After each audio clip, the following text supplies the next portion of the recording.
Well, hello. I didn't see you there. Wait, don't tell me. Wow, has it really been an entire year since I sat in this chair and went through my year review with all of you? Man, that just seems like last week.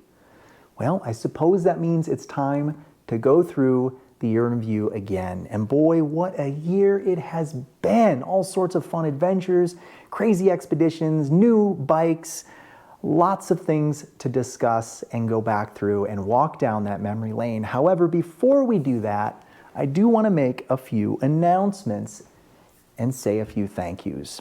First off, I want to thank all of you because this channel would not be what it is were it not for your support. Now, I sat in this very chair 2 years ago and was ecstatic that we had just reached 1,000 subscribers on the channel, and yet here we are. Just 2 days ago, we hit 5,000 subscribers, and that's just mind-blowing to me. That means there are 5,000 people out there somewhere in the world that are getting something useful out of my silly little videos. So I appreciate it. I thank you for your support. Another fun announcement that literally happened today is that I paid off the new CRF 300 LS. So now I own that bike in its entirety, and the title is on its way. That's always a great feeling when you own a bike. So before we move on to the year in review, which I'm very excited to get into, I do have one very important final announcement to make. At the beginning of this video, I was being a little cheeky in reading that book. Well, you may have noticed the book was actually my book. So this is Treks to Nowhere. I sat in this very chair 1 year ago and talked about how I was finally starting to get some traction on this project after all these years, and I was starting to publish some videos, and I was putting out a podcast, and I was finally bringing together the chapters for this book. Well, here we are, 1 year later, and I'll tell you, it took all of that year to get to where we are today. Many, many long nights, many hours of editing and proofreading. We have made it to the point where it is actually done. And so I had this idea of something that I wanted to do right now on this video, live for me, and that is we together are going to publish this book right now, live. So let's get to it. Okay, so this is very exciting and this is very ad hoc. I've never done anything like this before. What you're looking at right here is my Kindle Direct Publishing website, and I am on the page. This is really happening. This is very exciting. This button right here says, publish your paperback. I'm nervous. This is an entire year waiting for this moment. There it goes. It's happening right now. Exciting. There it is. Your paperback has been submitted. That is so exciting. I don't know what happens next. I think it takes a few days for Kindle to go through and to actually verify it, make sure everything's good. But what this means is that you guys, if you want to, can buy a copy of my book. And I'm very proud of this book. It also does come in a hardcover edition, so that's very exciting as well. That's what I was reading at the beginning. This hardcover is a little more expensive. It's about 10 bucks more. That's the big announcement. Together, we just published it live. That's really crazy. I can't believe it just went live after a year. I really hope I don't have any typos. Oh gosh. Okay, so let's move on to the year in review. Now, as I alluded to in the intro, it has been quite a jam-packed year. Now, I do want to take a moment to recognize a YouTuber that we lost this year, somebody that was quite influential when I was first looking at buying a Royal Enfield Himalayan, and that YouTuber is Old Man Ronan. Sadly, he passed on this year, and so I just want to raise a glass to Old Man Ronan and say, hope you're up there somewhere going on a glorious ride across the sky. So something that I wanted to ask all of you to kind of ponder and to think about, to let simmer, is do you have questions for me? Do you have burning questions that you want to know about my life, about my adventures, you know, how I got into Antarctic research, whatever? Feel free to ask me some questions. And as I say that, I'm kind of building up to another question that I have for all of you to think about and maybe put in the comments is, would it be useful to do a live stream? I feel like if I did a live stream, there'd be like 3 people on it because 5,000 subscribers is not really live stream material. But if enough of you guys want to just sit down and just have a conversation, talk about the bikes, talk about the adventures, talk about climate science and glaciology, whatever you want to talk about, I think it'd be really fun to just chat with a bunch of you guys. Enough blabbing, let's get to the year in review. All right, so the first video I put out after last year's year in review was a short video clip talking about all the pros of having a Trail 125 as a commuter vehicle, and I showed you all essentially a day in the life of the Trail 125. Then I took the Himalayan down for a service, but I did a little bike and bike, kind of like I did with the Grand Canyon the year before, and I strapped my foldable Brompton bicycle to the back. And while my bike was being serviced, getting new handlebars, I rode the Brompton into town and worked at a coffee shop. And so that was a fun little expedition. Now, following that video, I published a whole series of videos where I went to explore a cool new area of Flagstaff that I haven't been to before, an area called Cayenne Mountain. So I went out there first on an evening after work just to kind of explore and found some fantastic trails. Got to a place where I was running out of time and I had to turn back. But I was essentially scoping for what would then become a much bigger project, which I dubbed Flagona. And it was this 100+ mile loop that I turned into a 3-part series. And it's probably one of my favorite video series to watch of my own. I go back and I watch that all the time just because it was such a fun trip and it really tested the limits of the Trail 125 as well as my own limits. Then I tried to go up and summit Red Mountain here just outside of Flagstaff, and I got basically stuck in the snow. I got up there, I tried to get to the summit, had to turn around because the weather turned, the entire final pitch was covered in snow and ice, and then I got basically sleeted on the ride home. So that was a fun little day. This was now full on into winter. We had a really heavy winter last year that basically started in November and went all the way through April. And so I did get the Trail 125 out on one sunny day and did a loop around a place called Coulter Mountain. And that was fun, but also a little scary. There was quite a bit of ice on that ride. And so I was nervous about dumping the bike, but came back unscathed. Around Thanksgiving, I participated in the Turkey Trot on Turkey Hill, which is this prominent peak on the east side of town. And I liked it so much that I took the Trail 125 out there actually I think it was the same day, and tried to get it up to the summit, but I had to stop a little short and hike the rest of the way. But you guys got to see Turkey Hill, which was fun.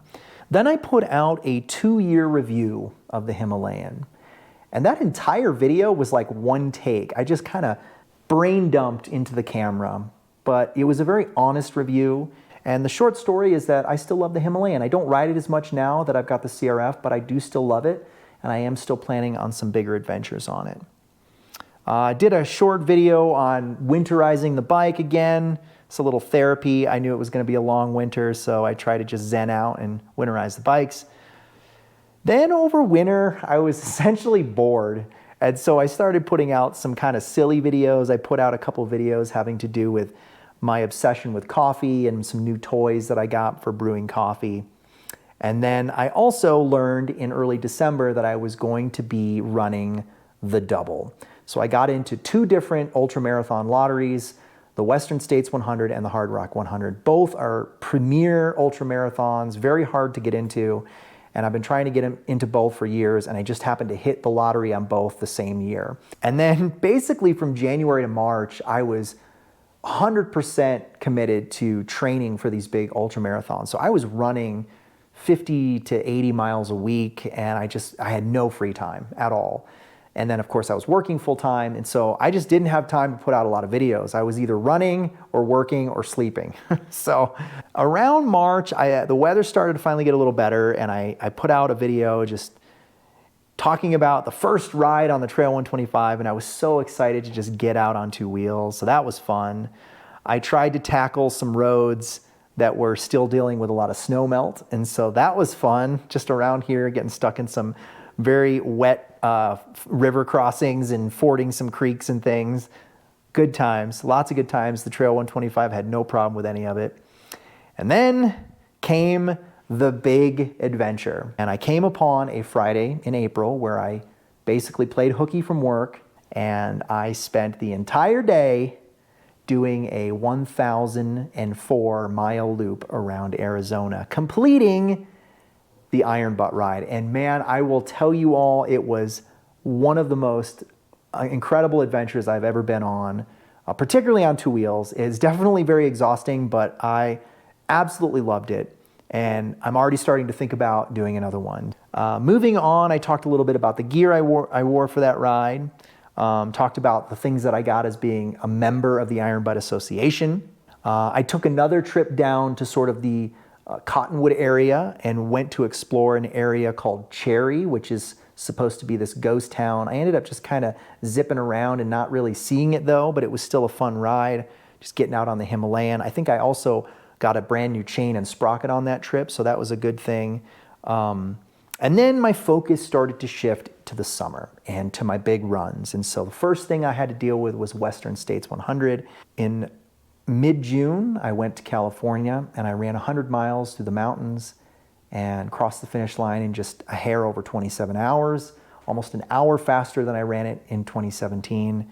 And I was ecstatic. I felt great. I ran it conservatively, and I felt really good about my odds going into the Hard Rock 3 weeks later. Now, in the time between Western States and Hard Rock is when essentially I got the CRF 300L. So right when I came back from Western States, I got the call that it came in. And so I picked it up, took the Honda Trail out for one last ride on an expert segment of the Arizona Backcountry Discovery Route. And it was a really fun ride, but it was also a very sort of reflective ride and sad ride, because I knew that it was kind of my final hurrah on the Trail 125. I didn't talk about it in the video, but in my mind, I was kind of just very sad on that ride, thinking about like, this is it. This is my last ride, my last big ride. And I did sell it very quickly after that. And my focus shifted to the CRF 300 LS. So I put out a brand new bike day video, and a lot of people got some enjoyment out of that video as well. At the end of July, I ran Hard Rock, and I didn't put the video out about that race until much later, but the short story is that I had a really hard time at Hard Rock. I had all sorts of breathing issues. I experienced something called exercise-induced asthma, and I couldn't breathe, and my lungs filled with fluid, and I almost got pulled from the race medically. But I did finish much slower than I wanted to, but I finished. And I'm just sitting over here behind my laptop. I have my 2 belt buckles to celebrate. So this is my Western States and this is my Hard Rock. So these were my prizes for my 2 big races. And you know, I'm glad it's over. I don't know that I would want to do the double again. I would do either one of those races individually, but not the double. We're starting to get close to where we are today. I did go back to Red Mountain and made another attempt there and actually got to the summit, and I took the new CRF 300. That was a fun day. I talked about my first impressions on the CRF 300, and that video has almost 7,000 views now, so that's exciting that people are searching about this bike and they're trying to learn about this bike. I went back to Harding Point on the CRF 300L. It's a place I always go with my bikes, and it's just kind of my zen place. It's actually a chapter in the book as well. And then I had a couple of videos where I talked about publishing and all the ups and downs of trying to get Treks to Nowhere to the point where we hit that submit button tonight. And then I went out and started to tackle these peaks in the area that I still have yet to do. So I went up, spent a day at the White Horse Hills, and that was really fun, hitting all those summits. I went over to another peak in town called Miriam Crater. That was just a few weeks ago. That was fun. I also spent some time going up and down Mormon Mountain, which was also fun. And then I published a video, a very comprehensive video, talking about all of the mods and accessories that I put on my CRF 300 LS as well. I did publish my Hard Rock 100 report just last week. And then that brings us up to now. The very last video that I've published on my site was I just completed the first service on the CRF 300 LS. And yeah, and I shared that experience with all of you. So hopefully that video is also useful. And that's it. That brings us up to today. So not quite as many videos and adventures as we went on in the year before, but the adventures we did have were very fulfilling and very, very much enjoyable and meaningful, and I'm glad that I got to do the double, and that took a huge chunk of my life, so I didn't get to spend quite as much time on the bikes, but I had a wonderful year regardless. As far as next year, I do have some big plans. I have some things bouncing around in the old noggin, some ideas that I'm excited to kind of go after, and I will certainly share whatever adventures I do go on with all of you. So I'm excited about that. I'm excited for another year ahead, just to get out and explore and do fun things. All right, well, we did go through that kind of quickly, but I do want to circle back before I end this video to the question I asked all of you at the beginning, and that is, what else would you like to see? Would you like to do a live stream and just have a conversation, talk about motorcycles, talk about adventuring, through hiking, exploring, Antarctica, glaciology, whatever it is you want to talk about? I think it would just be fun to have a conversation. Find out what bikes you guys ride, what adventures you guys go on. I always love hearing about fun, cool, crazy adventures. So think about it, let me know in the comments. And in the meantime, take care, be safe out there, and go explore and have fun. Cheers. Ain't no sunshine when she's gone. It's not warm when she's away. Ain't no sunshine when she's gone. She's always gone too long. Anytime she